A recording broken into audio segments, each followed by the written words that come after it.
Bom, então, boa noite a todos que estão participando desse nosso webinar. Hoje com o Hernani, vai falar um pouquinho sobre as oportunidades, né, de pesquisa fora do Brasil. E o Hernani, tive a grata satisfação de conhecê-lo esse ano através de um pesquisador, colega nosso aqui em comum, que é o Fabrícios, e a gente vem estabelecendo uma rede de cooperação aí, bastante interessante, e vou falar um pouquinho do currículo do Hernani, né? O Hernani, ele é formado em Ciências Biológicas pela Universidade de Brasília, é mestre em Biologia Animal, com foco em Biologia da Conservação e Ecologia de Comunidades, também pela UNB, e ele foi fazer o doutorado dele em Ecologia Molecular e Genética e Conservação na Queen Mary University of London, no período de 2014 a 2018, onde ele trabalhou, né, ele avaliou o efeito de eventos climáticos extremos em redes de interação antagonísticas e mutualísticas na América Central, usando DNA barcoding, e ele possui interesse nas áreas de redes ecológicas, ecologia molecular, conservação de mamíferos. Então, ele tem um vasto conhecimento aí sobre os quirópteros, andou coletando quirópteros aí praticamente pelo mundo inteiro, então vai ser bastante legal ouvir a experiência sua, Hernani, contar um pouquinho para a gente, o seu conhecimento, que eu tenho certeza que pode auxiliar bastante dos colegas que estão assistindo aí, que às vezes querem ir para fora do país, tentar uma oportunidade fora. Então, passo a palavra para você, fica à vontade, você tem mais ou menos 1 hora aí para explanar, e depois a gente abre para as perguntas. Eu acho que as perguntas pode ser da maneira que você achar melhor, elas vão aparecendo aqui no chat, se você achar pertinente já ir respondendo, você pode ir respondendo, se você achar melhor deixar as perguntas para o final, também pode ser, daí fica a seu critério, eu vou fechar a câmera aqui, o microfone, para você poder ficar à vontade para falar, tá joia?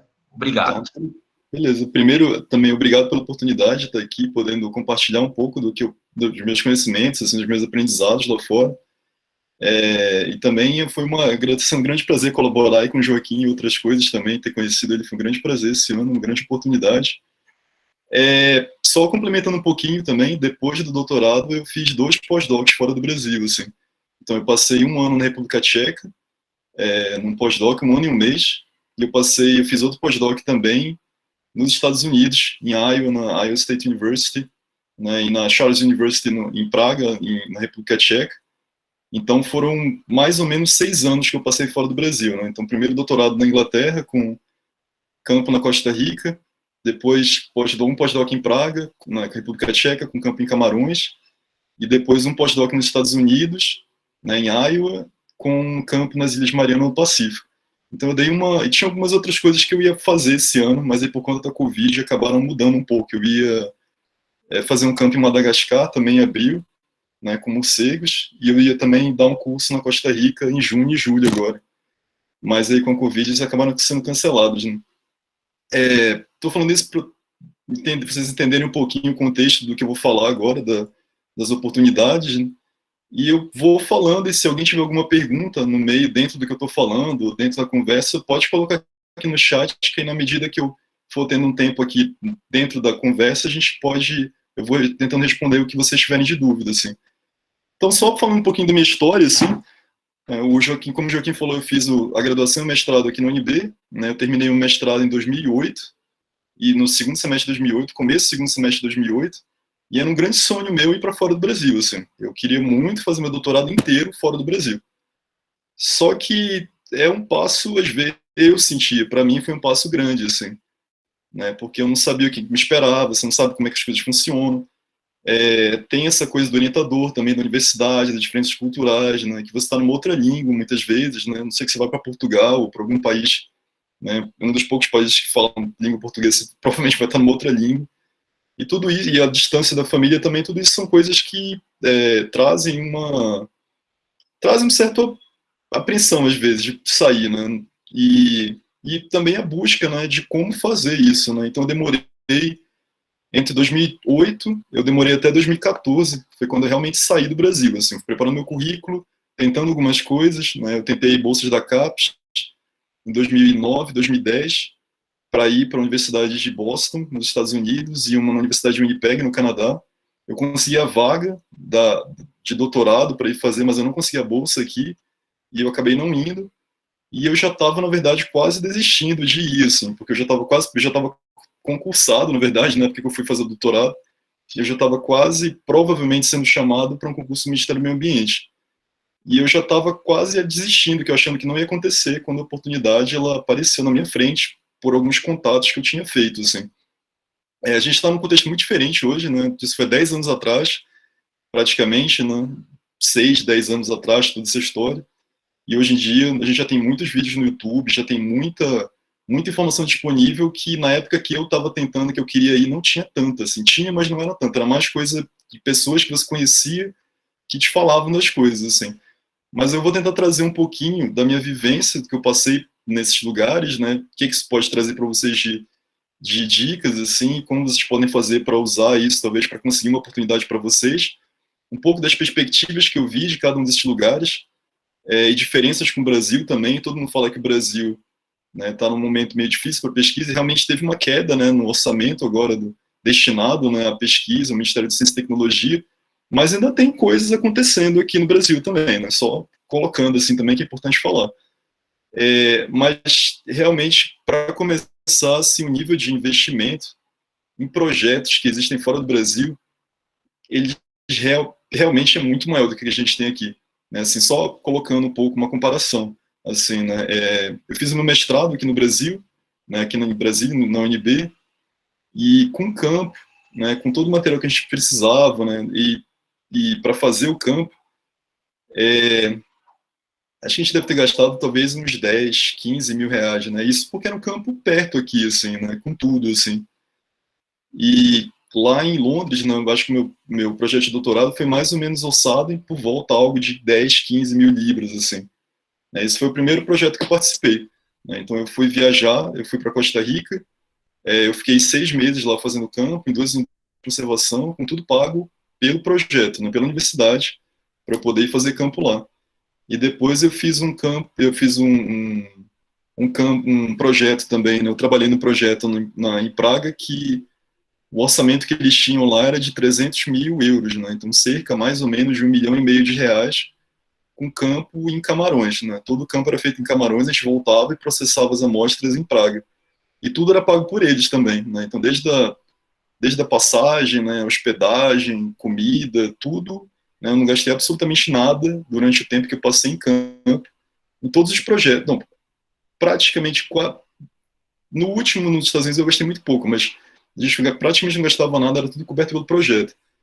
E no pós-doc que eu fiz nos Estados Unidos, o campo foi nas Ilhas Mariana, e o projeto tinha 5 milhões de dólares, né, para o pro projeto, né? Então, mais ou menos 30 milhões de reais investidos nisso.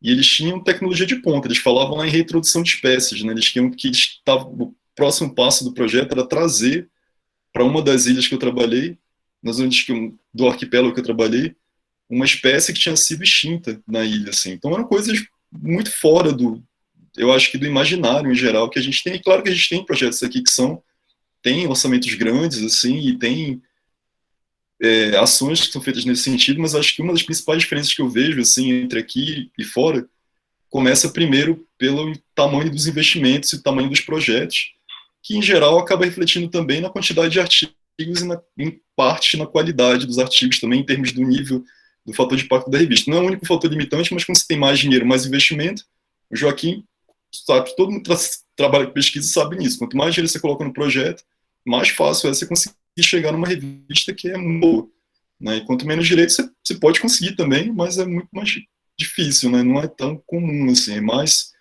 também acontece. Para ir para fora, né? Eu fiz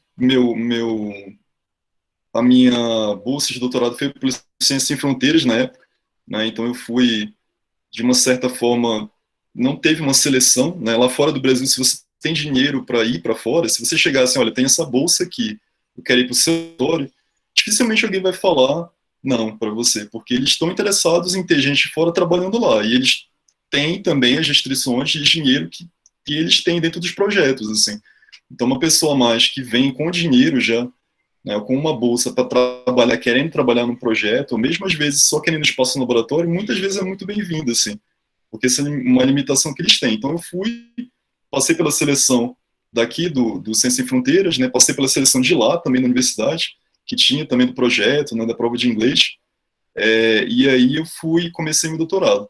Agora mudou um pouquinho, né, em geral, quem fazia na época o doutorado lá fazia o TOEFL, né, que é uma prova de seleção, uma prova de nivelamento, né, ou de avaliação do inglês, né, agora mudaram no Reino Unido para IELTS, mas em geral é meio padrão que você precisa fazer uma prova de inglês fora do Brasil para poder ir para essas universidades, mais para doutorado, né, para pós-doutorado ninguém dificilmente vai pedir alguma prova de que você sabe falar inglês, porque em geral pelos artigos e pelo seu trabalho, eles já sabem que você tem algum nível de inglês necessário, pelas entrevistas também, para fazer a seleção, né, para fazer o trabalho que eles querem também. Uma coisa interessante também é que fora do Brasil, eu não sei, acho que aqui no Brasil a gente tem muita gente que tem uma visão muito grande de que um pós-doc, ele é uma formação a mais, né? Algumas pessoas pensam isso. Na verdade, fora do Brasil, um pós-doc é um contrato de trabalho, como qualquer outro que você vai fazer. Só que você está sendo contratado para trabalhar com pesquisa. Isso é bem importante porque quando você vai para um pós-doc, por exemplo, que já é um trabalho mesmo, né, as exigências elas são outras. Né? O doutorado é interessante porque quando você sabe fazer o doutorado, algumas pessoas elas acham que alguns grupos, né, alguns países também eles têm isso mais forte, né, uma visão de que você é um estudante e outros países eles têm visão de que você é um trabalhador e outros têm um meio termo, né? Você é algo entre um estudante e um trabalhador. Então as exigências estão nessa gradação, né? Entre ser estudante barra trabalhador, ou ser um trabalhador mesmo que você é cobrado pela produtividade, né? Pelo que você está fazendo. Isso é bem importante para você, quem pensa em para fora, entender, porque as expectativas que são geradas em cima das pessoas são com base nisso. Né? Então, se você está indo para um lugar que eles vão te tratar como um trabalhador, né, com contrato, né, você pode ser demitido. Né? No doutorado aqui no Brasil, você não é demitido. Né? Você pode ser desligado do projeto, né, desligado porque você não tirou uma nota que era requerida pela CAPES, ou não preencheu alguma coisa. Mas fora do Brasil, dependendo de onde você vai, né, e do qual é o enfoque do grupo que ele que faz para você, você pode ser demitido de um doutorado. Né? Então, isso é importante para quem sair também, quem pensa em sair, tem em mente, para entender qual que é a visão do grupo que você está trabalhando vai ter sobre você e sobre sua produtividade. Eu, particularmente, acho bem interessante que, pelo menos que se alguém for tentar doutorado, que seja eu acho, pelo menos uma visão minha, né, que seja uma visão de estudante em formação e que talvez até tenha alguma cobrança em termos de trabalho, né, com uma visão de trabalho, mas eu acho que é bem importante você entender que você está sendo formado. O doutorado, ele é feito, na minha visão, para isso. Né, e no Reino Unido isso é bem claro. Né, no Reino Unido, quando você vai fazer um doutorado lá, você está sendo formado como cientista para produzir um resultado de um trabalho científico, né, que em geral é publicado numa revista de qualidade. Né, essa que eu acho que é bem clara o enfoque que eles têm lá no Reino Unido. Né, você entra para fazer um doutorado, você faz o doutorado, e ao final do doutorado você recebeu todo o treinamento necessário para ir desde os passos iniciais até o final de uma pesquisa, que é a publicação do artigo. Né, uma coisa interessante no Reino Unido é que, diferente do Brasil, que eu acho que aqui a gente tem mais uma coisa de você desenvolver a sua pesquisa, a sua pergunta no doutorado, né? No Reino Unido, não. Em geral, você já pega, muitas vezes, o projeto pronto. Ele já tem um projeto, que ele já tem um financiamento, que eles vão te encaixar dentro daquilo, e que muitas vezes, nos primeiros 6 meses do trabalho, do projeto, você já está indo para campo. Já está indo para campo, coletar dado, para responder sua pergunta. Se você não tiver, no primeiro ano do doutorado no Reino Unido, já indo para campo, aí o pessoal já começa a ficar um pouco preocupado, assim, porque você já está começando a ficar atrasado no tempo, assim. Isso é uma coisa interessante da realidade deles, assim, porque existe uma diferença bem clara entre Reino Unido e Estados Unidos com relação ao tempo de duração de um doutorado, né? Vou falar de doutorado, depois eu falo um pouco mais dos pós-docs e algumas outras oportunidades, onde vocês acham elas. Mas só para dar uma visão do que é, como é que essas coisas acontecem fora do Brasil também, para poder ajudar vocês a se posicionarem caso vocês queiram tentar, né? Mas um pós-doc, um doutorado no Reino Unido, em geral, a tendência que está tendo agora é de redução no tempo que tem o doutorado, né? Então, aqui no Brasil é tradicionalmente 4 anos. Você pode estender ali para talvez 3 ou 6 meses a mais, mas a CAPES ela vai te falar, olha, a gente dá bolsa por 48 meses. Eu não sei se teve alguma mudança recente nisso, mas em geral é isso que acontecia, pelo menos, e eu acho que ainda acontece, né? Que não tem menos do que, eles não vão dar uma bolsa de menos do que 48 meses, né? Em geral, ou não vão ter um período de doutorado de menos de 48 meses. No Reino Unido, o doutorado ele é um tempo variável, e nos Estados Unidos também.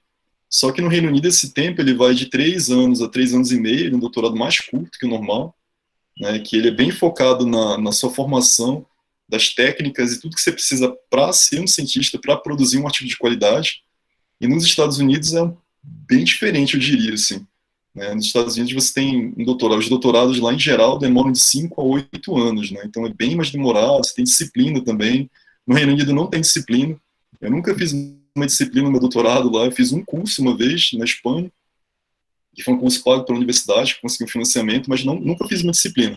No doutorado, tudo que eu aprendi, ou fui eu estudando, sentado, aprendendo, ou então foi algum dos meus orientadores, alguém do grupo que me ensinou numa conversa ou numa coisa rápida, assim. Ou que eles ajudaram como uma parte deles do projeto, assim. Mas isso é bem importante de entender, porque às vezes é bom cada um pensar também que tipo de perfil que você tem e se encaixa também nesse modelo de aprendizado. Né? Porque se você está acostumado a sempre ter aula, né, aprendizado, que é um padrão que eu acho que a gente tem em geral aqui no Brasil, e você vai para um lugar que a galera fala, olha, você vai aprender tudo que você tem que fazer aqui, ou a maior parte, né, por sua conta, né? Claro, tem alguém te guiando, tem alguém dando as dicas, né, tem alguém ali te orientando, mas quem está fazendo muitas vezes é você, o seu esforço, né, o seu aprendizado que está ali. Isso é bem claro também no julgamento deles de como é que você vai progredindo do doutorado, né, que pode ser um fator de desligamento também do doutorado, né. No meu doutorado foram cinco avaliações que eu tive, né, cada avaliação eles iam dizendo se eu estava apto a ir para a próxima etapa ou não, né, do processo até o final, né, e nos Estados Unidos também tem algumas avaliações lá, mas o modelo de forma geral também é bem diferente, assim. Acho que isso com relação a financiamento. Alguém tem alguma pergunta, alguma curiosidade nessa parte? Tranquilo? Eu acho que uma coisa interessante também é que alguém pode estar pensando assim, mas será que eu tenho perfil para ir fazer um doutorado fora do Brasil, né? Será que alguém vai me querer, né, fora do Brasil? E eu acho que tem algumas coisas que são bem interessantes nisso, que primeiro, né, acho que praticamente todo lugar que você vai, artigo publicado já aumenta a sua competitividade, assim. Então, acho que a maior parte desses financiamentos que eles conseguem para fazer as pesquisas que eles têm, eles conseguem e eles demandam que você preste contas desses financiamentos. E muitas vezes eles demandam que você, né, eles pedem que você publique em algum lugar esses resultados, né? Então, no final lá, eles vão também ver onde você publicou, né, quantos artigos você publicou, quantos alunos você orientou, isso faz parte não só dos financiamentos também, mas como da própria avaliação dos professores dessas universidades. Então, se eles sabem que você já publicou um artigo, que você consegue publicar um artigo, já é uma coisa que já cresce o olho, né? Eles já vão entender você como, já vão olhar para você como, né, alguém que tem um diferencial. Né? E outra coisa que é bem interessante são as análises também, né? Se você sabe fazer geoprocessamento, que é uma coisa que está sendo muito pedida hoje lá fora, você trabalha com geoprocessamento, com ArcGIS, com QGIS também, ou então com alguma linguagem de código, R, Python, né, C++, né, ou Fortran, né, qualquer uma linguagem, ou mais de uma, na verdade, quanto mais linguagem você souber, melhor, também são coisas que aumentam muito a chance de você conseguir alguma coisa fora. Né, porque hoje a gente está vivendo uma era de Big Data, né, então tudo são dados gigantescos. Né, e muita coisa você não consegue fazer se você não souber programar. Né, algumas dos dados que eu analisei no doutorado tinham mais de 1.000, acho que mais de 10.000 linhas em alguns casos. Né, em alguns casos você não consegue trabalhar numa planilha de Excel, é muito difícil, né, fazer cálculo, mexer na planilha de 10.000 linhas. né? Você precisa realmente de um código que faça, some as coisas para você, que deixa tudo automatizado, porque é muito grande, é muito trabalho. Tinha coisas que se não tivesse um código, demora meses para fazer, e com o código você faz em segundos, né? Demora para fazer o código, para escrever o código, mas depois disso é muito mais rápido, né? Essas são coisas que ajudam muito, acho que a aumentar a empregabilidade, que você consiga alguma coisa lá fora, assim. Algumas pessoas podem perguntar também do inglês também, né? Que nível de inglês que eu preciso ter também para sair do Brasil, né? Isso eu acho que é uma pergunta bem interessante, porque na época do Ciência Sem Fronteiras eu vi gente que não tinha um inglês tão bom assim, mas conseguiu terminar e fazer tudo e ser aprovado e razoavelmente tranquilo, assim, no final do processo. Mas como você vai pedir, né? Você vai procurar uma oportunidade fora, se você não tiver um inglês razoavelmente bom já, ou pelo menos num grau de comunicação que a pessoa consegue ver, que você consegue se comunicar e entender, pode ser um pouco complicado. Mas acho que o que vai ser o fator mais delimitador vai ser provavelmente a escrita, né? Porque apesar de que a gente é cobrado também para dar palestras muitas vezes, né? Eu acho que você ter uma boa escrita em inglês é muito mais importante do que você saber falar bem, porque você tem que escrever os artigos, não é isso que você vai ser cobrado ali no processo. Alguém tem alguma pergunta? Tranquilo? Uma coisa importante também é onde é que você encontra essas possibilidades, né? E quais são os países que, teoricamente, têm muito investimento, né? Então, eu posso falar desses lugares que eu trabalhei, um pouco de alguns outros, mas o Reino Unido, em geral, tem muito dinheiro para pesquisa, né? E o interessante lá é que se você souber bem uma técnica, a chance de você ser contratado aumenta muito, assim. Tem um cara do nosso grupo, do meu grupo de laboratório de doutorado, que ele não tinha nenhum artigo publicado, mas ele sabia muito bem, né, programar em Python, em R também, e a parte de bioinformática e de DNA barcoding. Ele foi contratado para um postdoc em Oxford, na Universidade de Oxford, por 4 anos, sem ter nenhum artigo publicado. Assim, para mim isso era inédito. Eu estava concorrendo para a vaga também, eu fui chamado para a seleção, mas ele sem artigo publicado, mas com tudo que ele sabia, ele foi escolhido. Assim. Claro que às vezes pode ter algum fator relacionado a... Ele era inglês também, e na época que a gente estava passando para a seleção, o Reino Unido estava ainda está, né, nesse período de Brexit, né, que está saindo da Europa e está fechando as fronteiras. Isso complica um pouco para quem é estrangeiro. Mas só para falar um pouquinho para vocês o quanto que essa coisa das habilidades, né, que você tem, que você sabe, né, de analíticas e de programação, ela pode ser importante para você conseguir um emprego fora do Brasil, né? Tanto na área de processamento, de programação, acho que são as principais, assim. Mas qualquer coisa na área de bioinformática e na área do Joaquim também, acho que são coisas que são bem valorizadas fora do Brasil, assim. E atualmente é um boom, né? Só para vocês terem uma ideia, né, o DNA Barcoding, que é um consórcio, na verdade, mundial, ele é o maior consórcio, ele é o consórcio que tem maior investimento no mundo em termos de biodiversidade, né? São bilhões de dólares investidos todos os anos para que a gente trabalhe, né, codifique, né, caracterize, descreva biodiversidade com base em DNA barcoding, né? Então, é o maior, na verdade, consórcio de biodiversidade do mundo. Então, só para vocês terem uma noção do quanto que todos os países praticamente têm uma versão disso, que é regional, e que eles investem de muito dinheiro nisso, na contratação de pessoas, formação, e também na catalogação de todos esses dados e envio também. Mas o que eu estava falando também é que os Estados Unidos, né, o Reino Unido e a República Tcheca são países que eles investem, têm investido. O Reino Unido provavelmente vai cair o investimento, porque, na verdade, 40% do que eles investem em pesquisa lá vinha da União Europeia, ou ainda vem, né? Mas se eles estão saindo, provavelmente, eu não sei como é que está a situação agora, mas eu lembro que na época que eu estava lá, e até bem recentemente, a expectativa era que fosse cair muito o investimento em pesquisa, muito porque se eles não conseguirem fazer esse meio campo bem com a União Europeia, que eles não estavam conseguindo, que esse investimento que vem de lá para o Reino Unido ia ser cortado, né? Então quase 50% do investimento em pesquisa, né? 40%, né, para ser exato, né, do investimento em pesquisa no Reino Unido, ele vem da União Europeia. Se o Reino Unido não faz mais parte da União Europeia, a expectativa é de que esse investimento ele seja muito reduzido, nos próximos anos, né, que provavelmente, com certeza, vai impactar a pesquisa, contratação, né, que já estava sendo difícil de pessoas de fora, assim. Então, não sei exatamente como é que está agora, mas até onde eu sei, a minha expectativa é de que as oportunidades para o Reino Unido, se alguém tem o sonho de ir ou quer ir, vão diminuir, vão ficar mais difíceis nos próximos anos.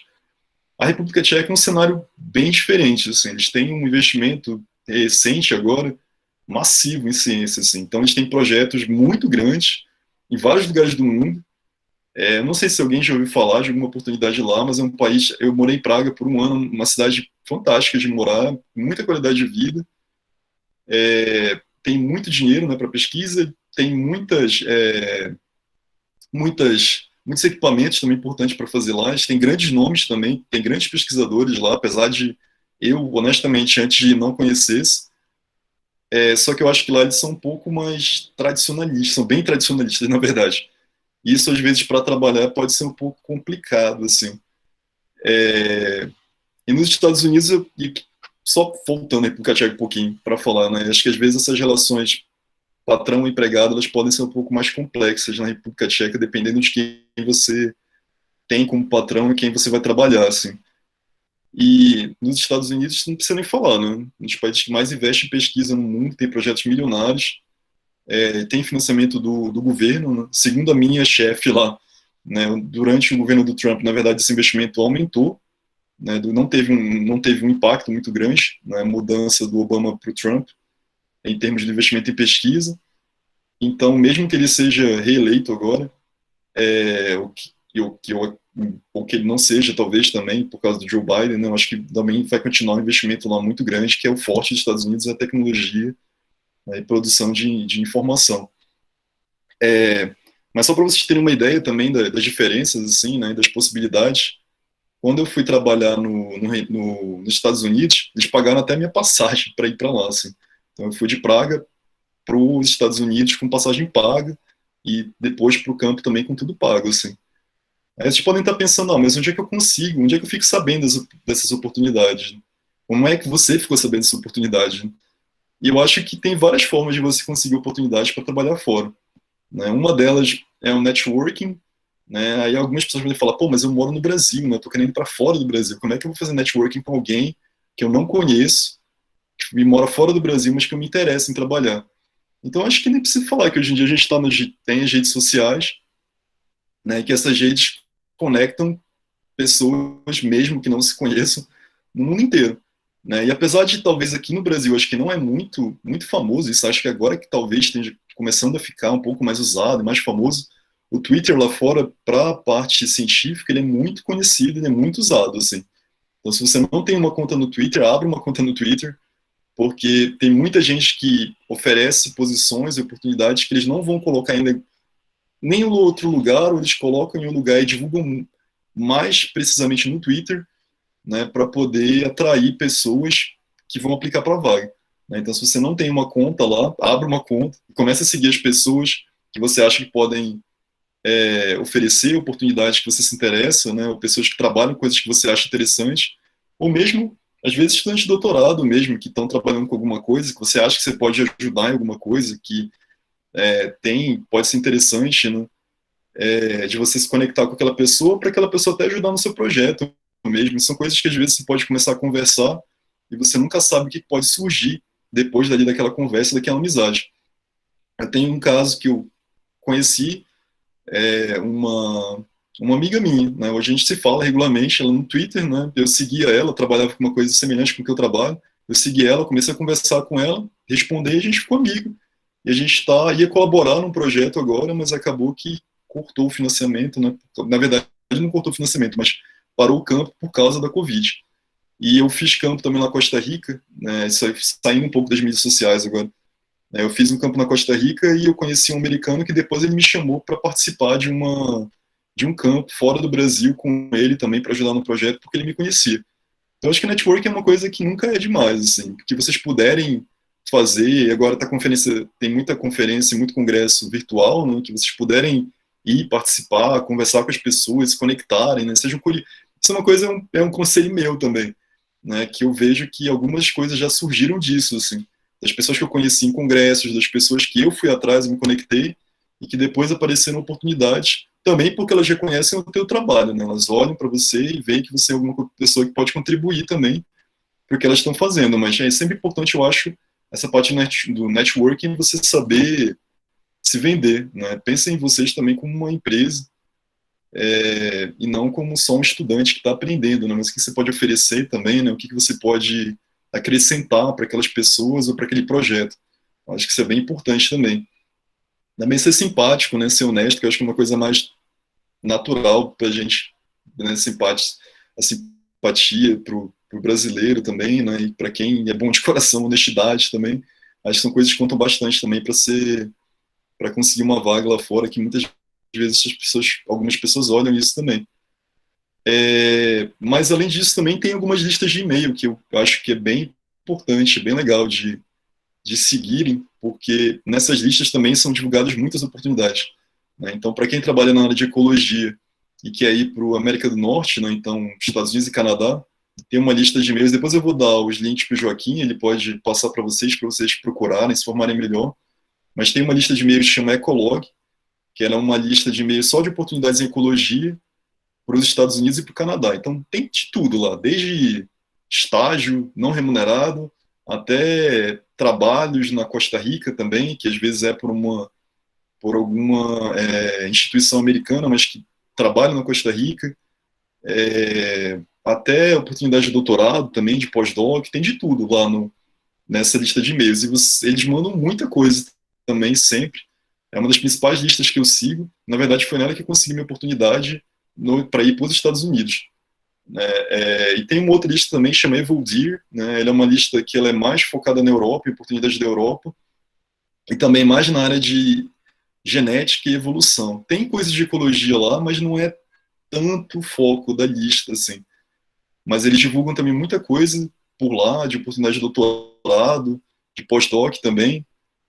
Uma coisa que eu não comentei, mas voltando atrás um pouquinho só, né, que mestrado também lá fora tem uma diferença um pouco de mestrado para doutorado, né, fora do Brasil, que em geral, e também uma diferença fora do Brasil para o Brasil, que em geral o nosso mestrado aqui são 2 anos, né, que você faz, e lá fora do Brasil ele em geral é um pouco mais curto. Tem exceções, mas em geral ele tem de 9 meses a 1 ano, né, que você faz as disciplinas e desenvolve todo o projeto nesse período de tempo, e muitas vezes ele é pago, né, ele não vai ser uma coisa que você vai conseguir uma bolsa para desenvolver fora do Brasil. Uma estrada é bem mais difícil, assim, bem mais raro. Acontece, mas é mais difícil, assim. E muitas vezes ele é um mestrado pago, que alguém vai e paga, ou em alguns poucos casos, alguns casos, alguém consegue uma bolsa para fazer aquele mestrado. Então, eu acho interessante, assim, se alguém pensa em sair, conseguir fazer um mestrado aqui e depois quiser sair para um doutorado, eu acho que é extremamente interessante. Uma coisa só de dica também, se alguém quiser fazer o doutorado aqui, mas sair para um sanduíche, tem ainda oportunidades aqui no Brasil, né? Apesar de estar tendo corte de verbas, né, ainda tem oportunidades e, por incrível que pareça, algumas delas não são preenchidas ainda, né? Então ainda tem coisa aqui no Brasil que dá a oportunidade de você sair e algumas delas não têm candidato suficiente para preencher essa oportunidade. Mas só responder a pergunta aqui do William, né, que está perguntando aqui, Hernan, tem várias perguntas, né? Por que você foi para a República Tcheca e depois para os Estados Unidos? O que levou você a escolher esses locais? Né, entre Estados Unidos e Europa, qual tem mais oportunidade na área de ecologia e conservação? Né, então vamos separar aqui as perguntas. Né, então, por que eu fui para a República Tcheca e depois para os Estados Unidos? Né? Eu fui para a República Tcheca porque basicamente foi lá que eu consegui meu emprego, assim, um emprego para trabalhar na minha área. Né? Então, só para dar um pouco mais de contexto do que aconteceu comigo. Né? Eu defendi meu doutorado, acho que foi 14 ou 16 de fevereiro de 2018. Né? Então, eu defendi meu doutorado, tinha algumas questões para fazer ainda. Eu voltei aqui, que estava também acabando o período que eu tinha para voltar, né? Porque eu tinha que defender e depois, até 30 dias depois, eu tinha que voltar para o Brasil pelo contrato com a CAPES. Eu voltei para o Brasil e aí eu estava desempregado. Né? Eu voltei, estava aplicando para algumas coisas, né? Eu fiz um curso de seleção para uma vaga de professor de ecologia molecular na UFRN, mas eu não consegui, eu não passei no processo. E aí eu estava aplicando para as vagas ainda, né? E aí eu fui selecionado, fui chamado para entrevista na República Tcheca, para um projeto muito legal. E depois da entrevista eu fui selecionado para ir para lá. Na época eu tinha 5 artigos publicados, tinha acabado de terminar meu doutorado lá no Reino Unido, na Universidade de Londres. Aí eu fui selecionado e fui. E foi basicamente, eu fui para lá porque foi onde eu tinha um emprego. Eu teria ido, na verdade, para qualquer lugar que eu tivesse um emprego, para ser bem honesto, para continuar trabalhando na área, assim. Eu fui para a República Tcheca, não fui uma, entre aspas, né, não foi uma escolha, eu quero ir para, eu tinha um sonho de ir para a República Tcheca, eu nunca sonhei em ir para a República Tcheca. Na verdade, eu nunca pensei que eu fosse morar um ano na República Tcheca inteira, na minha vida inteira. Mas foi lá que a oportunidade apareceu e eu acabei indo, né? Eu tinha um contrato de 2 anos e meio para trabalhar lá, né? Então ele começava em junho de 2018 e ele ia até o final de 2020, né? Então, na verdade, teoricamente, eu ainda estaria, né, ainda estaria trabalhando lá até hoje, né? Só para vocês terem uma ideia, um pouco, né? Assim, só para posicionar um pouco vocês de preços, né? Custo de vida, algumas coisas que podem ser úteis também para vocês pensarem no que vocês querem fazer, o que olhar também no processo seletivo, né? Na época, meu salário, né, era 40 mil coroas tchecas, né? Que dava por volta de 7 mil reais brutos, né? Eu acho que 5 mil reais líquido, mais ou menos. Isso para morar em Praga é um paraíso. Dá para morar muito tranquilamente com esse salário lá em Praga. Só que eu tenho uma filha, né, eu tenho que mandar uma pensão para ela, então vai ficar um pouco bem mais apertado, na verdade. Mas só para falar um pouco como é que as coisas aconteceram, assim, como é que as coisas funcionam, assim. Depois eu fui para os Estados Unidos porque, na verdade, eu não tive um bom relacionamento com o meu chefe lá na República Tcheca. Ele fazia comentários que, na minha visão, eram extremamente antiéticos e ele me deixou num estágio de... Na minha saúde mental ficou bem abalada mesmo. Quando eu estava trabalhando lá, eu fiquei um pouco deprimido, porque ele desprestigiava muito o meu trabalho. E foi um período bem, bem difícil, assim. E depois de 6 meses lá, eu comecei a aplicar também para essa questão financeira, que eu estava um pouco apertado de dinheiro lá, mas muito também pela abertura que ele dava dentro dos projetos, eu acabei... teve uma hora que a gente sentou mesmo e conversou e decidiu rescindir o contrato, porque eu não estava me sentindo mais bem, confortável de estar dentro do grupo dele, e ele também, foi o único lugar que eu senti isso, que eu já tive isso na minha vida, mas eu não me senti bem, e aí teve uma hora que estava tão ruim a situação, e isso outras pessoas também tiveram problemas com ele, assim, não fui o único, assim, mas eu estava me sentindo tão mal dentro que teve uma hora que a gente sentou e conversou, e ele decidiu rescindir o contrato. E na época que rescindiu o contrato, eu comecei a aplicar para outras oportunidades. E aconteceu uma coisa muito interessante, que foi... eu tinha feito uma entrevista para pós-doc no final de 2017, quando eu estava terminando o doutorado. Foi difícil, assim, e eu não baixei a... Se tem uma coisa que eu não baixo a cabeça, assim, não sei nem se eu estou falando isso que agora é gravado, mas tem uma coisa que eu não baixo a cabeça, é para alguém vir meter meu pau no meu trabalho sem fundamento, né? Se o cara quiser vir me detonar por detonar, né, se não for uma coisa realmente construtiva, que ele está querendo dar uma opinião, eu não... Foi uma coisa que me esforcei muito para conseguir, para chegar onde eu cheguei. Tem pessoas que estão muito melhores do que eu já consegui fazer, mas eu não aceito que qualquer pessoa venha chegar, na verdade, não aceito que ninguém venha chegar e diminuir o meu esforço e meu trabalho, seja quem seja, assim, pode ser meu chefe, pode ser quem for, né, e eu não quer dizer que eu não seja passivo de críticas por causa disso, do meu trabalho, né, que eu faço trabalho perfeito, mas eu também exijo respeito e eu acho que é uma coisa que todo mundo deve se dar o autorrespeito em qualquer trabalho que esteja desenvolvendo, como aluno também, mas enfim. Depois eu fiz essa entrevista em 2017, e final de 2017, para uma vaga nos Estados Unidos, e eu não consegui a vaga, mas eu fui entrevistado, né, que já é uma etapa do processo de seleção que você vai além. Né, quando você aplica para as seleções, né, eles avaliam o seu currículo junto com uma carta, também você tem que escrever uma carta dizendo, né, tudo que você já fez, o seu perfil profissional, né, já trabalhei com isso, com isso, com isso, posso contribuir com o projeto com isso, uma carta motivacional, né, e junto com isso, com as suas habilidades também. Você te diz como é que você vai se encaixar no projeto, você fala o que você quer atingir na sua carreira, muitas vezes, ao longo do tempo, manda o seu currículo e manda 3 cartas de referência. Em geral, eles sempre pedem isso. 3 cartas de referência, apesar de que, né, eu descobri depois, com a minha orientadora, que eu sempre coloco como referência, que nunca ninguém pediu uma carta de referência minha para ela. Né? Então, assim, mesmo os lugares que eu consegui a vaga, eles nunca pediram uma carta de referência. Então, mas é uma coisa que sempre pediram, só para falar um pouco da parte mais prática do processo também.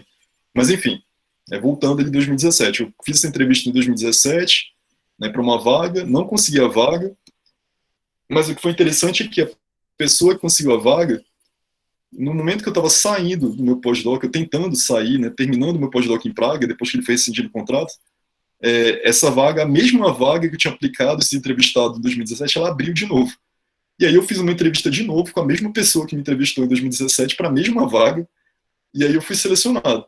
Meu currículo também já estava melhor, porque já tinha uma experiência em outras coisas, né? Eu trabalhei com DNA barcoding no doutorado, e aí no meu primeiro pós-doc lá em Praga eu trabalhei com camera trap, não, com um sistema de gravação por câmeras, né? Então eu já comecei a melhorar um pouco meu currículo, um pouco mais, já tinha experiência de campo em outros lugares também, que agora já era na Costa Rica, no Brasil, na África também.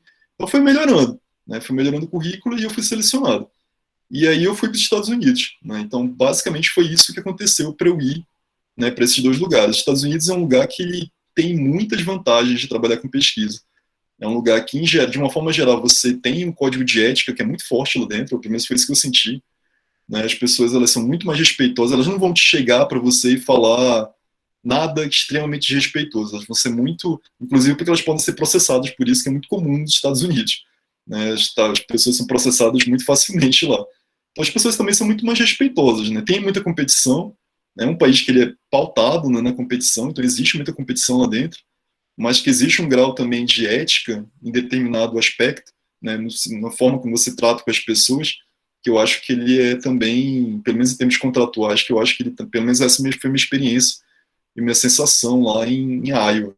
Né, eu fui ali para o meio oeste dos Estados Unidos, e o meio oeste dos Estados Unidos é tradicionalmente conhecido pela amistosidade das pessoas, né, e pela simpatia que as pessoas têm. Apesar disso, para a gente, como brasileiro, não ser uma marca do americano. Mas no meio oeste eles são bem simpáticos e tendem a ser bem simpáticos, bem calorosos, assim. Então, assim, só para responder as perguntas, né, do William, foram escolhas que eu apliquei, eu vi as oportunidades. Tem uma coisa também, não adianta, se eu sou formado em biologia, trabalhei com DNA barcode, não adianta eu aplicar para uma vaga de química orgânica na Ucrânia para trabalhar com, sei lá, né, contaminação molecular de algum rio de lá, que provavelmente a chance que eu vou ter de conseguir a vaga é muito baixa, porque eu não tenho conhecimento e formação nisso. Né? Então, dentro das vagas que sempre apareceram, eu apliquei para as vagas que tinham meu perfil, e que eu sabia que eu podia trabalhar daquilo e dar uma contribuição e ter chance de ser selecionado. Né? Então, não foram escolhas que eu falei, eu quero ir para esse lugar. Eu fui, apliquei e consegui as vagas para lá, e aí eu acabei indo. No doutorado, quando eu fui, eu tinha isso. Aí já foi um pouco diferente. Eu tinha claro comigo que eu queria ir para 5 países, um de 5 países, que eu não iria para nenhum dos outros países. Eu queria ir ou para os Estados Unidos, ou para o Canadá, Reino Unido, Alemanha ou Austrália. Essas eram as minhas 5 escolhas. E acabou aparecendo para o Reino Unido, mas eu não pensava em ir para outros lugares. Mas do pós-doc não foi uma escolha, entre aspas, consciente. Foi onde a vaga realmente ela apareceu. Entre entre Estados Unidos e Europa, qual tem mais oportunidade na área de ecologia de conservação? Isso é muito difícil de responder, eu acho, essa pergunta, assim. Mas eu vou responder ela de um outro aspecto, né, de uma outra forma. Os dois lugares, né, Estados Unidos e Europa, têm muita oportunidade para conservação, muita oportunidade, né, para trabalho, né, de estágio também, muita coisa acontecendo. Só que eu acho que eles têm limitações que são um pouco diferentes, assim. Nos Estados Unidos você vai ter, muitas vezes, para muitos trabalhos que aparecem por lá, você vai ter que ser americano ou ter o green card, ou ter alguma forma que ela te habilite para você trabalhar lá, nesse sentido, né, de um trabalho governamental. Né. Para o pós-doc não precisa. Eu fui com visto brasileiro e, na verdade, ele foi muito fácil de conseguir. Assim, em 30 dias eu estava com meu visto pronto. Né. Eu apliquei, para aplicar e conseguir a estampa no meu passaporte foram 30, 40 dias no máximo. Assim. Mas se você quer um emprego mesmo governamental, ou então um emprego que seja numa ONG, alguma coisa do tipo, você tem que ter alguém que financie o seu visto de trabalho lá, que custa dinheiro, isso que em geral é meio caro, assim.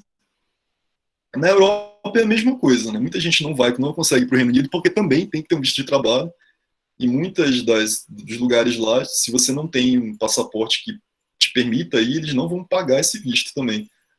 Mas tirando o Reino Unido, agora que está saindo da União Europeia, né, o resto da União Europeia, se você tem passaporte, você pode aplicar para o trabalho. Eu tenho passaporte português, por exemplo.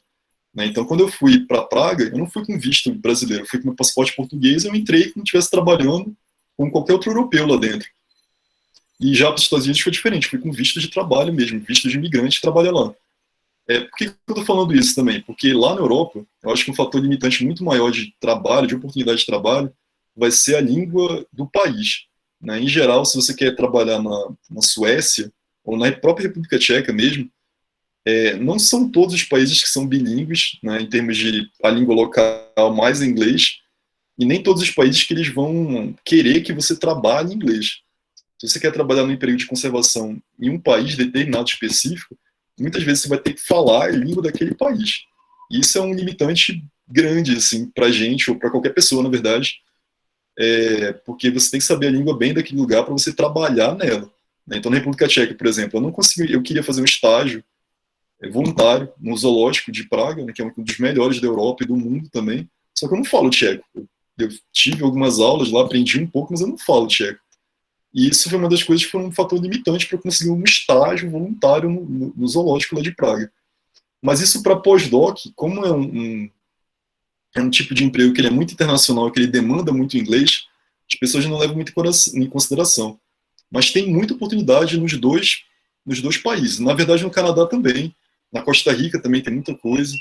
Né? Na Austrália também. Na China também tem muita oportunidade. Na verdade, esse ano agora era para eu estar indo para a China a trabalho. Eu recebi uma proposta de trabalho para lá. Eles têm muito dinheiro, muito investimento em pesquisa e também em contratação de pessoas para lá. E às vezes essas coisas podem surgir da forma mais inusitada possível. Pelo menos às vezes é o que acontece comigo. Né? Então, por exemplo, para a China foi uma amiga minha que eu conheci ao longo do doutorado, que ela era da Malásia.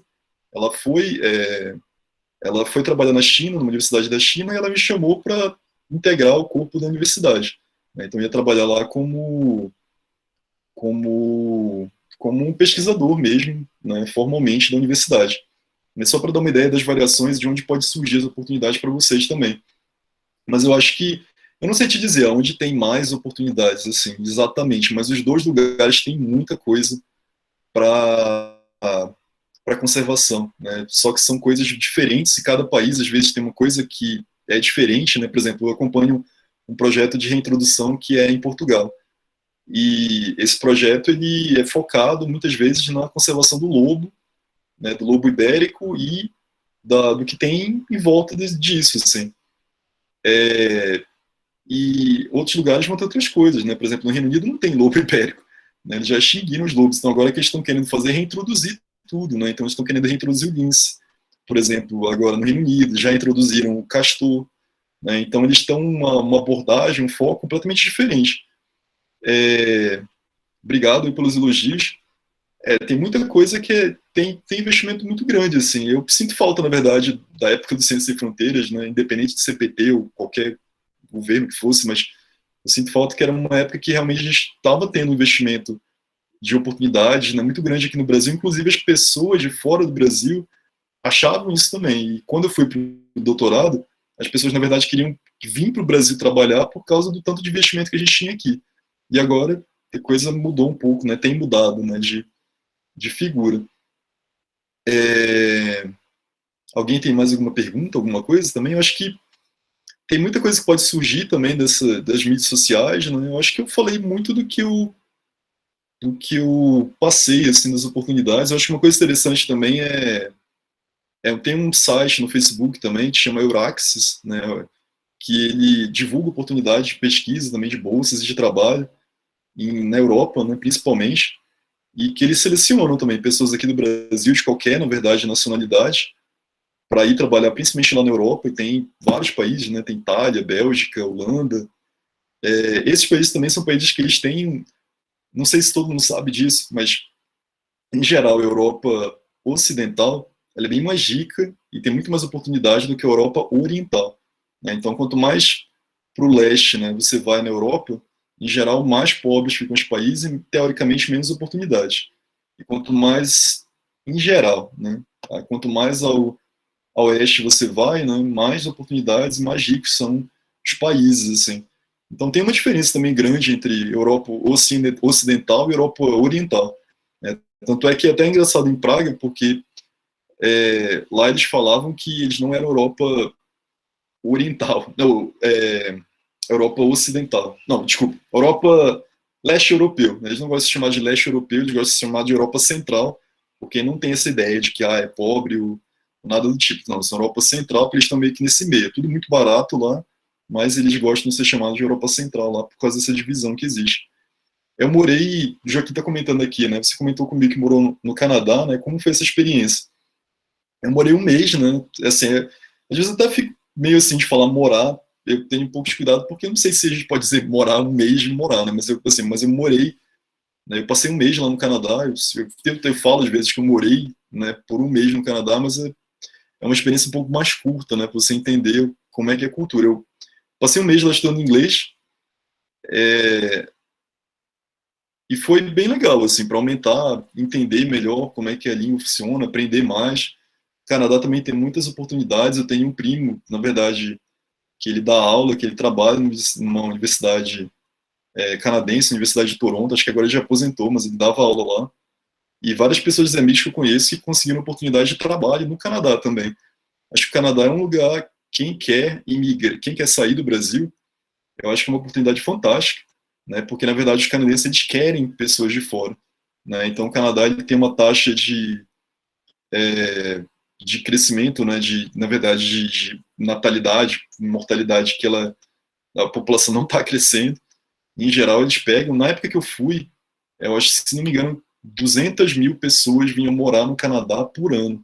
Então é muita gente, assim, muita gente que vem de fora para morar no Canadá. Eles querem gente, eles facilitam isso. Acho que por ano são cerca de 4 mil brasileiros, eu acho.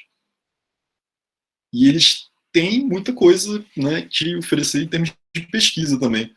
Não é tão fácil assim conseguir, eu acho, alguma coisa. Na verdade, não sei, acho que a palavra não é tão fácil, mas você tem que saber como se vender, né, nessas oportunidades. Né? Eu acho que isso é bem claro, assim, essa diferença. Acho que existe uma diferença cultural muito forte entre você se vender bem no Brasil, né, e você saber se vender fora do Brasil. Acho que, em geral, dependendo do país que você vai, às vezes você ser mais extrovertido, ser mais brincalhão, pode não ser, pode, não estou dizendo que é o que vai ser, mas pode não ser uma coisa muito bem vista. E às vezes você ser um pouco mais retraído, eu acho que pode ser uma coisa que pode ser mais bem vista, né? Então acho que aquela profissionalidade, né, profissionalismo de fazer uma entrevista, eu acho que ele sempre é válido se vocês passarem por um processo seletivo. Aí vem o Elisa aqui, está perguntando, a oportunidade de estágio para quem está na graduação ainda? Boa pergunta. Eu acho que tem sim algumas oportunidades nesse site, nessa lista de e-mails da Ecolog e da Evoldir. Às vezes eu vejo alguma coisa nesse sentido, assim. Eu já vi, na verdade, teve uma amiga minha, que fui até o que recomendei o estágio para ela. Eu só não estou tentando lembrar agora se ela foi na graduação ou se ela foi no mestrado. Eu não lembro exatamente se foi na graduação ou no mestrado, mas ela fez campo. Ela passou acho que 6 meses na África, fazendo campo, com tudo pago, por uma ONG que foi advertised, né, foi divulgado, né, numa dessas listas de e-mail que eu participava. Então eu mandei para ela e falei, cara, isso aqui parece muito com você, né, tem muito seu perfil. Então eles queriam uma pessoa para trabalhar com pequenos mamíferos na época, lá na África. E ela trabalhava com pequenos mamíferos aqui no Cerrado, tem uma savana também. No Brasil a gente tem savana, na África também tem muita savana. Então ela foi selecionada, ela passou lá 6 meses com tudo pago. Até onde eu sei foi ela pagando passagem, né, hospedagem, comida. Tem estágios que eles pagam e tem estágios que você tem que pagar, né? Então tem que tomar um pouco de cuidado às vezes também. Não é nada ilegal, mas às vezes o projeto não tem dinheiro para bancar, trazer alguém de fora para ir fazer tudo que eles precisam, querem que faça lá, e eles pedem, porque tem muita gente nos Estados Unidos também. Os Estados Unidos é um país que tem muito dinheiro, né? Além do PIB ser muito alto, é um país que rola muito dinheiro, assim. As pessoas acabam, às vezes, com empregos normais, às vezes no restaurante o cara consegue juntar muito dinheiro. Isso não é muito comum no Brasil, por exemplo, né? Em outros lugares também. Então, o que acontece é que, às vezes, é uma cultura que eu acho que é mais comum nos Estados Unidos que em outros lugares, mas que você paga para ter experiência. Né? Então, alguns lugares eles não têm dinheiro para bancar tudo no projeto, e o que eles fazem, eles abrem a vaga, mas eles pedem que você pague. A acomodação, a comida, e às vezes algum custo relacionado com aquilo dentro do projeto, mas tem outros projetos também que dão oportunidade, né, de você ir. Teve um agora que a Bat Conservation Africa, eles abriram uma oportunidade de estágio, né, e era um estágio que eles pagavam tudo, né. Então teve até, na verdade, um cara que eu conheço que foi selecionado. Eu divulguei a vaga e ele viu a vaga e aplicou e conseguiu a vaga para ir para o Malawi. Eu acho que foi Malawi e Quênia que ele tinha, que era a vaga, mas principalmente Malawi, né. Então acho que ele ia ficar 3 meses, eu acho, no Malawi, com tudo pago, né? Então, com passagem, hospedagem, comida. Algumas delas podem te dar um salário também. E muitas vezes essas oportunidades podem abrir portas para outras coisas também, que nem eu falei da Costa Rica, né? Eu conheci um cara na Costa Rica, estava trabalhando lá também, a gente ficou amigo, né? Tava todo mundo lá no grupo. Depois o cara veio a trabalhar com algo parecido com o que eu faço, com o que eu trabalhei no meu doutorado, e ele me chamou para colaborar no projeto dele, né? Então, esse tipo de coisa pode acontecer também. É sempre bom ficar de olho aberto. E às vezes a gente criar as oportunidades também, né? Não se acane de repente você está interessado em trabalhar com uma pessoa, de entrar em contato diretamente com ela. Isso é até uma coisa muito interessante, porque agora o meu contrato nos Estados Unidos terminou no final de março. E aí, quando chegou em janeiro, mais ou menos, eu comecei a aplicar para outras oportunidades. E aí eu, pela minha filha, na verdade, ser americana e morar nos Estados Unidos, eu estava tentando o máximo possível ficar por lá. E aí o que eu fiz foi que eu conversei com um amigo meu que trabalha lá, para ver como é que eu há quase 5 anos lá. E ele não tem tantas publicações assim. Ele me explicou um pouco melhor como é que era a seleção nos Estados Unidos, assim. Então lá é muito mais uma coisa de network mesmo, de você conhecer as pessoas e você mandar e-mail para elas falando, olha, eu sou fulano de tal, isso os trabalhos, conheço seu trabalho, né, eu trabalho com isso, eu acho que eu poderia colaborar no seu projeto com isso, isso e isso. E isso pode aumentar muito a chance de você ser contratado lá e não ser... Eu acho que existe uma diferença entre ser cara de pau e ser sem vergonha, né? Eu acho que tem eu acho que é sempre bom manter o respeito, mas não, né, com todo mundo, mas não deixem de correr atrás do que vocês acham que vocês podem conseguir, né? Se vocês acham que vocês têm a possibilidade de uma oportunidade lá, né? Então, de falar com as pessoas mesmo, conversar, né? Mas também dentro disso vocês saberem se vender também para conseguir essas oportunidades, né? Não só chegar lá, eu sou falando de tal, queria trabalhar com você, não. Olha, eu sou falando de tal, trabalhei com fulano de tal, com isso, isso, isso. Achei muito interessante seu trabalho, acho que eu poderia colaborar com isso, isso e isso. Será que você tem uma oportunidade de trabalho que a gente pudesse fazer algum trabalho junto, colaborar ou algo nesse sentido? Eu acho que nos Estados Unidos isso funciona perfeitamente. Isso pode ser aplicado para qualquer caso, na verdade, né? Mas eu acho que, principalmente pela conversa que eu tive com esse meu amigo que trabalha lá há muito tempo, eu acho que isso é muito mais comum de conseguir vagas nesse sentido, usando esse approach, né, essa abordagem, nos Estados Unidos que na Europa, que as pessoas em geral são muito mais fechadas. Apesar de o americano ser fechado, mas nesse sentido, eu acho que o americano é mais aberto do que o europeu, assim, nessa parte de networking, assim. Aí o Joaquim pergunta aqui, você tem alguma dica para quem quer ir para fora e não está dominando inglês ainda? Domina o inglês. Acho que a melhor dica que eu posso dar é domina o inglês, estuda. Eu acho que saber inglês demais saber inglês nunca é demais, assim, principalmente querendo para fora do Brasil. Eu não consigo imaginar, só se você for muito bom em geoprocessamento ou programação para você conseguir ir sem saber falar bem inglês. Mas se você quer aprender a falar inglês,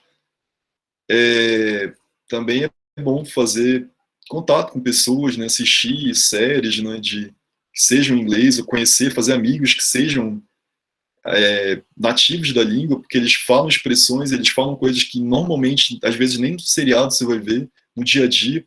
Eu aprendi muita coisa, muitas expressões e muita forma de pensar também, que eu nunca vi no seriado, né, que foi interagindo com as pessoas que eram nativas da língua mesmo.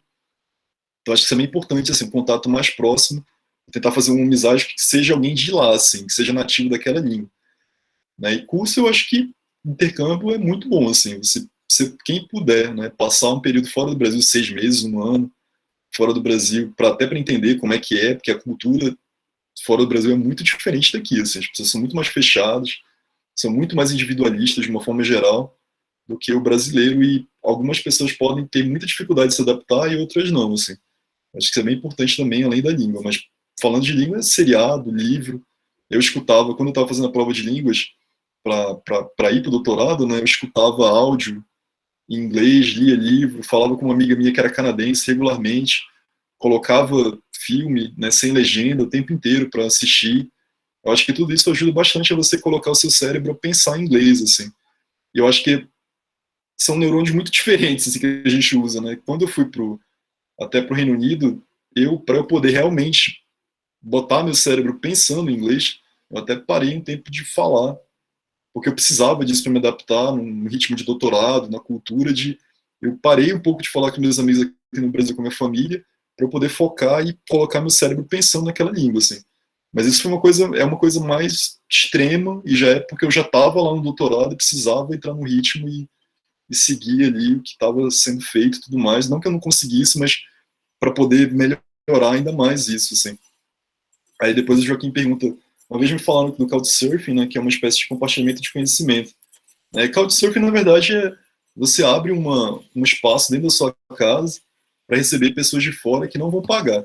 Né? Então, Couchsurfing é surfando no sofá, né? Então você abre o sofá, ou um cômodo da sua casa, um espaço, para você receber pessoas de fora. Eu acho que é válido se tem alguém de fora querendo vir e visitar você, e né, o que você queira uma experiência para aprender, interagir com pessoas de fora, mais com a língua, né, e aprender um pouco mais de perto.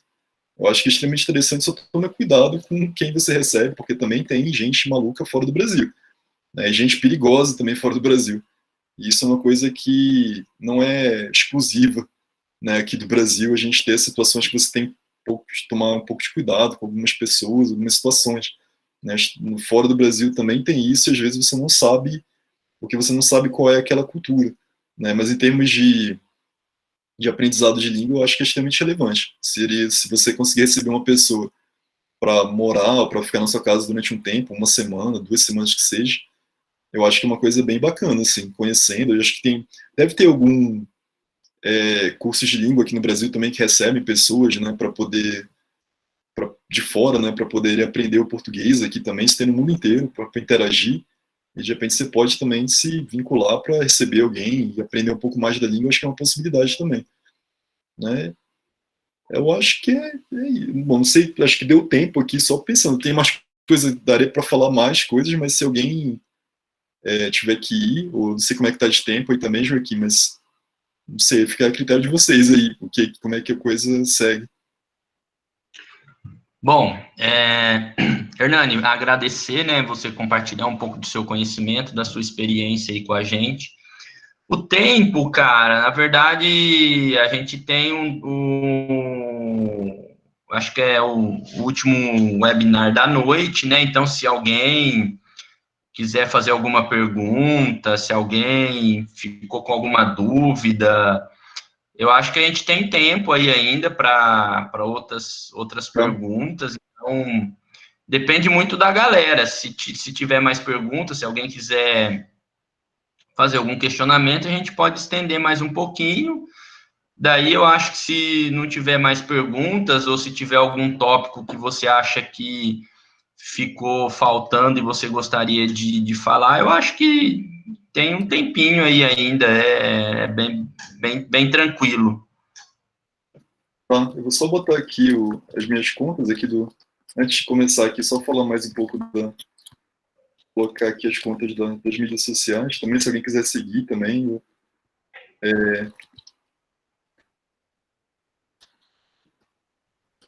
Eu sou meio suspeito de falar, o Hernani sabe disso, porque assim, acho que nós dois a gente gosta de conversar bastante, então tem dias que a gente começa a trocar ideias sobre projetos, algumas coisas que a gente quer fazer, quando a gente vê, porra,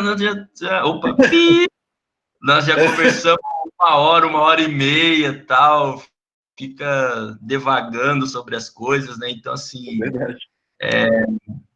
flui bastante, né? Então, o pessoal fica a critério aí, se não tiver mais perguntas também, acho que a gente pode ir encerrando, né, Hernani? Eu não sei o que você quer fazer as considerações finais aí, pode ficar à vontade também. Tá, acho que se alguém tiver alguma pergunta pode fazer também, mas eu acho que é mais ou menos isso. Tem algumas coisas também, alguns detalhes a mais também, tipo visto, né, de trabalho, coisas do tipo assim, ou cobranças, né, tem contrato também, férias, né, coisas do tipo assim, que são coisas que às vezes envolve também trabalho fora, assim. Né? Acho que lá no doutorado a gente tinha direito a até 6 semanas de férias por ano, assim. Então, era uma férias, são férias bem, bem generosas, assim, né, no contrato. Acho que nos Estados Unidos, eu acho que na universidade que eu estava, era acho que a mesma coisa também. Lá do visto de trabalho lá no Estados Unidos foi tranquilo, né, eu tinha falado também. É, acho que salário lá nos Estados Unidos, né, foi uma... Beleza, foi gratidão. Eu agradeço também a oportunidade também de estar todo mundo poder compartilhar um pouquinho. Acho que lá nos Estados Unidos, só para vocês terem uma noção também, né, eu ganhava lá US$ 4.000 por mês, assim, um valor meio, tem variações, assim, mas acho que é um valor meio padrão nos Estados Unidos, mas isso daí é US$ 4.000 por mês bruto, assim, mas isso eu acho que é um valor padrão e, na verdade, está dentro da média do americano, né, então eu não ganhava, por ser pós-doc, assim, ter um doutorado, eu não ganhava absurdamente mais do que as pessoas que, que, que, que moram lá, né, que são americanos mesmo, ganham, assim. Uma coisa que os Estados Unidos tem que tomar cuidado é, dependendo do, do estado que você vai, o custo de vida lá nos Estados Unidos é absurdo, assim. A gente estava conversando com o Joaquim sobre isso, né, você vai para o estado, para Califórnia, por exemplo, em algumas cidades, você vai ganhar US$ 4.000, você não paga nem o café da manhã que você come, assim, ao longo do mês, né, é muito, muito, muito, muito, muito caro. Né? Então, se alguém quiser ir para os Estados Unidos, tem que tomar muito cuidado com isso. Assim, qual é o estado que você vai, qual a cidade que você vai, porque muitas vezes um salário lá, dependendo do lugar que você vai trabalhar, você pode achar que você está muito bem, né? Porque às vezes a gente converte, né? A gente pensa, US$ 4.000, vai ser o quê? Uns R$ 20.000, né? 20 e poucos mil reais. Mas, na verdade, para a realidade americana, isso, em algumas cidades e estados, principalmente, isso não é muito dinheiro, assim, pelo contrário, assim, dependendo de onde você vai, isso pode até ser bem pouco dinheiro, na verdade, para eles, assim. Lá no estado que minha filha nasceu, né, o salário mínimo lá era US$ 1.700 na época, que era 2 anos atrás.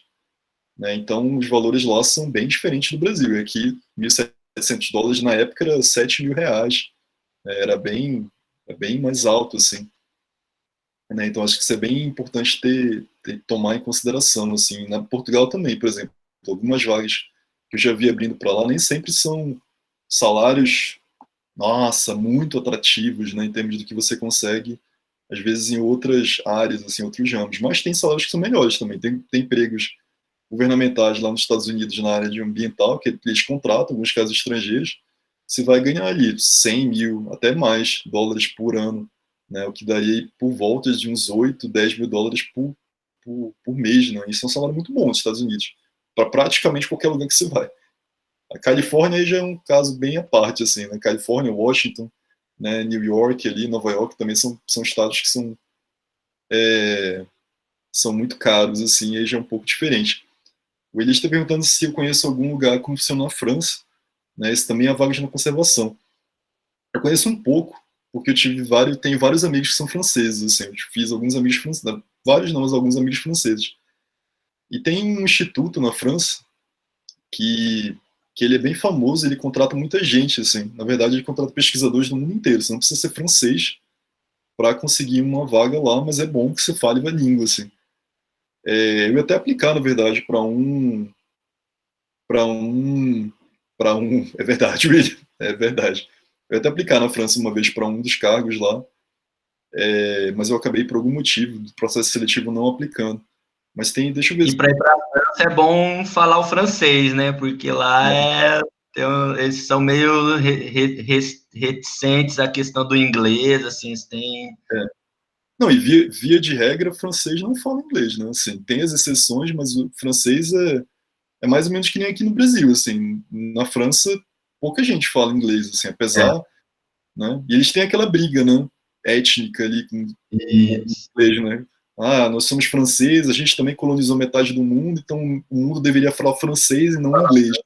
É verdade. Isso, né? Se você chegar lá querendo falar inglês com francês, ele vai te ignorar. Já aconteceu isso comigo viajando lá.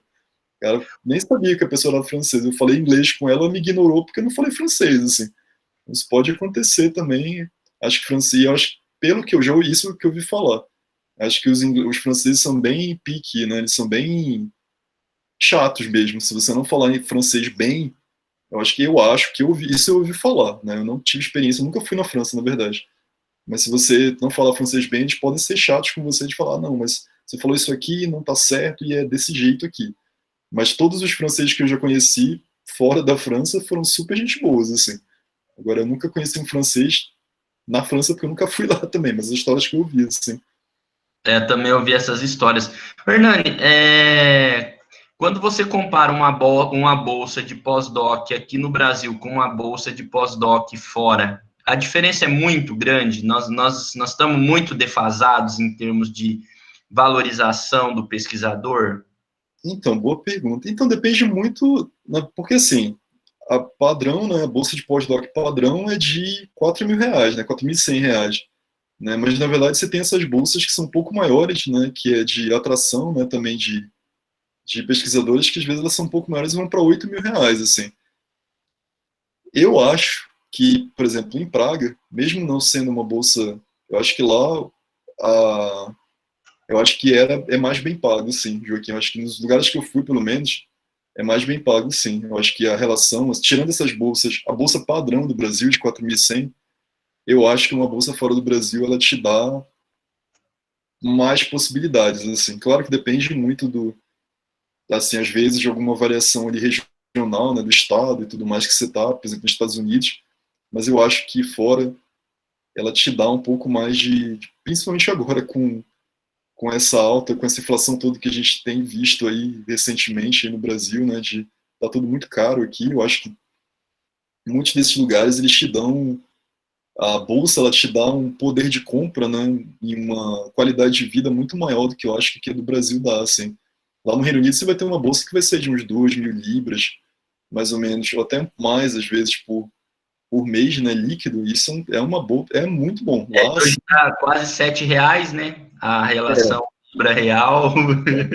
outra, mas mesmo na realidade deles, porque isso é muito complicado, né? Porque às vezes a gente pensa assim, 1 para 7, né? R$ 14.000, R$ 14.000 lá é muito dinheiro, mas às vezes se o câmbio tivesse menor, né, e fosse R$ 6.000, 2.000 libras ainda é muito bom para morar lá, assim, sabe? Essa coisa independente do câmbio, para a realidade deles lá, 2.000 libras dá um acesso muito bom, assim. Eu morava lá com meu doutorado lá, minha bolsa era de 1.700 libras, assim, líquido. Então, a bolsa de Ciência Sem Fronteiras era muito boa e era, na verdade, próxima até de um pós-doc, assim, o valor, né? E eu morava apertado, porque a realidade deles lá em geral é você compartilhar, né? Mas eu viajava sempre para fora de lá do Reino Unido com a bolsa dele, né? Com 1.700 libras, né? Eu saía para comer fora sempre, eu fazia várias coisas, assim. Então lá eu acho que daí em Praga também, se eu não tivesse uma filha, né, americana com pensão em dólar, né, que é uma coisa que me restringe um pouco lá, mas a pensão, o salário, né, de pós-doc da República Tcheca, você não tendo essa situação que eu tinha, que era um pouco atípica também, mas dava para ver muito bem, assim, 40 mil coroas tchecas lá, né, uns R$ 7.000 brutos lá em Praga, você vive muito tranquilamente, assim, muito tranquilamente.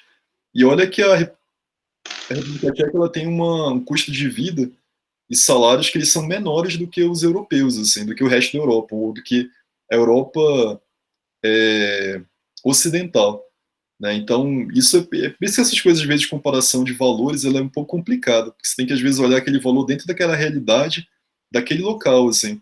Então, lá na República Tcheca, R$ 7.000 para a gente é muito dinheiro, né? Aqui é um bom valor, né? Para eles era um paraíso, assim. E R$ 7.000 nos Estados Unidos não é nada. Nada, né? Nada. Você pegar US$ 1.200 dos Estados Unidos, não é nada. Não é nada. Não é nada, nada, nada, nada, nada. Só lá no. Né, talvez você consiga alugar um quarto, um apartamento de vários quartos e comer, e olhe lá. Se você conseguir fazer isso, você já está muito bem na foto, assim, com esse valor, assim. Né, bem, bem baixo, assim. Mas eu acho que, em geral, a minha sensação é de que eu acho que fora o poder de compra ele é um pouco melhor, assim, do que aqui. Né, 4.100 eu acho que você consegue aproveitar um pouco mais fora do Brasil, eu acho. Bem assim, tem pouco tempo que eu voltei para cá, assim, né? Eu tô de volta ao Brasil, depois de 6 anos fora, agora em março, né? Então, assim, eu ainda tô vendo como é que as coisas estão, assim, mas o preço das coisas do supermercado, né, de tudo tá... Na verdade, estou até impressionado como é que as pessoas conseguem sobreviver, assim, aqui nessa situação, porque eu tô achando tudo muito, muito caro, assim. E só pegando um comentário rápido do William estava falando ali de Portugal o salário é mais baixo, e é verdade, assim, às vezes até para o próprio português mesmo, né? A minha família, o meu avô era português, eu tenho família lá em Portugal que eu tenho contato razoável com eles, assim. E eu tenho uma prima que ela trabalhava em Lisboa, e o salário dela lá acho que era 800 euros, 1.000 euros, né? Isso não era um salário bom para ela morar em Portugal, assim. Quando eu fui para Praga, eu parei, fiz uma escala lá em Lisboa, conversei com ela, ela falando que era muito apertado de morar, né? Mas o europeu também é meio acostumado com isso, assim. Esses salários estrondosos, assim, absurdos, de altos, né, que a gente vê às vezes nos Estados Unidos, eles não são muito padrão lá na Europa, não. Os padrões europeus, em geral, são salários mais baixos para a realidade de lá, pelo menos nessa área que a gente está falando de conservação, em que você vive bem dentro da realidade do país, mas dependendo do trabalho que você consegue, ele não te permite fazer muita coisa, assim. Tem que tomar cuidado um pouco, porque às vezes a gente vai meio iludido para a Europa, assim. A gente pensa, né, vai para a Europa achando que é uma maravilha, que tem acesso a tudo. E realmente tem muita coisa muito boa lá, assim, na qualidade de vida, comida, né, segurança, né, tem muita coisa que é muito legal de morar lá, assim, mas tem essa coisa da realidade financeira, às vezes é um pouco apertada, assim, lá, principalmente dependendo do emprego que você consegue, assim. Alguém pergunta também, pessoas formadas em instituições particulares têm as mesmas chances de pessoas da universidade, né? Eu acho que quando ele fala universidade, eu imagino que deve ser universidade pública que ele está falando, né? O Elias aqui. Eu acho que, na verdade, se você tiver um currículo que você consiga provar suas habilidades, né, com artigos bons, com, né, habilidade de programação, sei lá, alguma coisa que você já desenvolveu, geoprocessamento, estágios, eu acho que, na verdade, para quem está fora do Brasil, pouco importa, na verdade. Se você vem da melhor universidade, você vem da a USP, talvez a Unicamp seja um pouco diferente, porque ela já tem um nome mais alto, assim. Mas eu acho que, na verdade, vai importar muito pouco se você tem uma formação que ela é robusta mesmo, que ela é forte, que você consegue provar essa formação com base nos seus artigos, com base no seu colaborações, com base nos seus estágios, com base nos seus lugares que você já trabalhou, das coisas que você já desenvolveu. Eu acho que não importa muito de onde você está vindo. Agora, eu acho que de forma geral, assim, eu não quero botar ninguém para baixo, mas eu acho que de forma geral, as pessoas fora do Brasil, elas não têm uma visão muito boa, infelizmente, da nossa formação aqui no Brasil, né? E agora tem que saber lidar com isso, né? Eu acho que até umas coisas boas de ir para fora é porque se você consegue ir para fora, fazer às vezes um mestrado, um doutorado fora, as pessoas olham para o seu currículo já de uma outra forma. E eu acho que isso pode abrir muitas portas também para oportunidades fora do Brasil. E não é criticando a nossa formação, não. É só uma coisa que as pessoas fora têm essa visão, mas eu acho que na verdade a gente é muito bom em muita coisa. Inclusive, as dificuldades todas que a gente passa aqui no Brasil preparam a gente, quando a gente sai, para lidar com muita coisa que às vezes a galera que é acostumada a ter tudo não está acostumada a lidar, assim. E que eu acho que é muito bom, assim, enquanto a gente brasileiro, assim, pegando essa parte negativa, né, e levando para o lado positivo, eu acho que a gente tem muita coisa muito boa aqui também. Mas eu acho, né, isso eu já ouvi de pessoas mesmo lá fora, assim, e que a visão deles da gente, da nossa formação aqui não é muito boa, e eu tenho isso comigo também porque quando eu fui selecionado para essa vaga em Praga, tinha uma menina que era daqui, que eu sabia que ela tinha aplicado, porque meu chefe lá me falou, foi o único caso que ele falou, que era brasileira, e ela, na verdade, tinha publicações muito melhores do que as minhas, assim. E eu fiquei até meio curioso na época, eu falei, cara, por que que eu fui selecionado e ela não, assim? Mas ela, acho que ela fez a maior parte da formação dela aqui no Brasil. Então, assim, eu acho que se você quer sair do Brasil e conseguir uma vaga fora, eu acho que não é criticando a formação aqui do Brasil, pelo contrário, acho que a gente é muito bom em muita coisa também, não só nessa parte da dificuldade, mas acho que a gente, na parte de cuidado, de análise estatística também, eu acho que a gente aqui no Brasil é muito bom, a gente tem uma formação muito ampla aqui no Brasil, a gente conhece muita coisa, mas é nisso que eu acho que entra algumas diferenças culturais, eu acho, entre a forma de pensar e o olhar do brasileiro com o olhar da galera lá fora. Assim. Aqui no Brasil, a minha sensação é que a gente quer ficar antenado a tudo, assim, que a gente quer saber de tudo, né? E que a gente está o tempo inteiro conversando de tudo para tentar entender tudo e parece que todo mundo tem que saber um pouco de tudo, assim. E eu acho que lá fora não é muito assim que a banda toca, assim. Muitas vezes a galera quer saber um pouco de tudo também, mas as pessoas são um pouco mais focadas, assim. E eu acho que isso dá uma diferença na visão que as pessoas têm, assim. Mas eu acho que é bem importante também quem fez estágio ter os resultados, assim, para mostrar, né? Então, eu fiz estágio tal, que produto que você fez daquele estágio, né? Como que você mostra que aquele estágio, você produziu alguma coisa ali? Foi um artigo? Foi um site? Foi um projeto que você colaborou que tem seu nome? Foi alguma coisa que está ali para você poder mostrar que isso também te ajuda, né? E ter sempre esse link também para entender que o Brasil ele não está isolado do mundo, né? Então a gente tem savana aqui, na África tem savana, na Austrália tem savana, né? As savanas são diferentes, mas também são savanas, né? No Brasil a gente tem floresta amazônica, no Congo você vai ter também, tem gente nos Estados Unidos que estuda o Congo, tem gente na Europa que estuda o Congo, e são florestas que são úmidas também, que têm semelhanças, né? Então acho que é bem importante sempre lembrar dessas coisas em comum, né, que podem agregar no teu currículo também e esquecer um pouco, entre aspas, né, que você está, claro, você trabalhou no Brasil, mas sempre levar isso para o contexto internacional, né, do tipo, o cara não trabalha aqui, o cara trabalha na Austrália, mas ele trabalha na Austrália, mas você trabalhou aqui no Brasil com uma coisa que é parecida com o que ele faz lá, né, numa savana aqui que também tem savana lá, e levar essas coisas para um lado mais em comum de como é que uma experiência no Brasil, né, pode ser válida fora do Brasil também. Não ficar, não restringir só o seu contexto, né? Eu trabalhei no Brasil, então só sei coisa do Brasil. Não, você sabe coisas daqui que podem ser válidas em vários outros lugares também. Mas eu acho que é bem legal também, quem puder, no máximo possível, diversificar um pouco a formação também, né? Por exemplo, o Joaquim tem contatos aí fora do Brasil, né, para trabalhar aqui, mas eu acho que isso pode abrir muita cabeça para várias coisas, assim, né, e colaborar com pessoas também, procurar aprender coisas fora do Brasil, né, que acontecem fora do Brasil, não ficar também, claro, né, não ficar também, na medida do possível, só restrito aqui, mas se você tivesse conhecimento, né, a maior parte dele focado aqui no Brasil, sempre lembrar que o Brasil é uma parte do mundo e que existem outros lugares parecidos com o Brasil também, e que as pessoas fora do Brasil estudam também, né, então acho que isso é bem importante também. O William aí pergunta, né? Ô, Hernani, vou fazer uma intervenção aqui, que como eu acabei falando, assim, o papo sempre é bom, né? A gente conversa, tem assim, para a noite inteira, mas acho que a gente já estourou um pouquinho o tempo aí. Acho que a gente pode ir encerrando, e daí as dúvidas, você já passou seu e-mail, suas mídias sociais aqui também.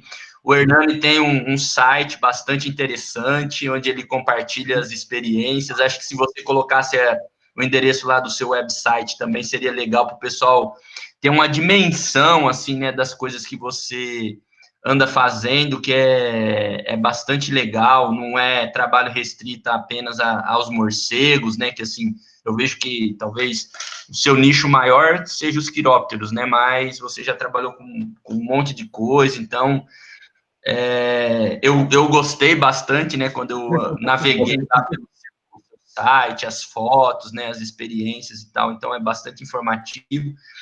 Então, vou de novo agradecer, né, a sua colaboração, e eu acho que em breve você também vai vir nos visitar aqui, a gente tem essa expectativa de programar algum curso para estar desenvolvendo aqui na universidade, então você vindo para cá, eu também vou avisar o pessoal que tiver interesse a conhecer um pouco mais do mundo dos morcegos, né, que aí você vindo para cá, a gente vai trabalhar especificamente com os morcegos e tal.